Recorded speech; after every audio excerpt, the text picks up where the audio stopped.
بسم اللہ الرحمن الرحیم، سرفن آف ہیلپ ڈیسک میں خوش آمدید۔ آج ہم امسی کے بارے میں جانیں گے کہ امسی کی ترکیب کیسے کرتے ہیں، کس انداز سے امسی کی ترکیب ہوتی ہے۔ بہت ہی آسان ہے امسی، کیونکہ یہ ظرف ہے، اس میں ظرف ہے اور اس میں جو ظروف ہوتے ہیں وہ ہمیشہ مفعول فی بن جاتے ہیں۔ بقیہ ترکیب اس کی کس انداز سے ہوتی ہے جانتے ہیں کہ جس کے مثال کے طور پر ایک مثال ہے ہمارے پاس، جیت تو امسی، جیت تو امسی۔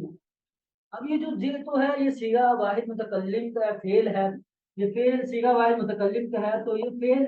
اور اس میں یہ جو تو ضمیر ہے، یہ تا ضمیر ہے، یہی متکلم کی جو ضمیر ہے یہی فاعل بنتی ہے،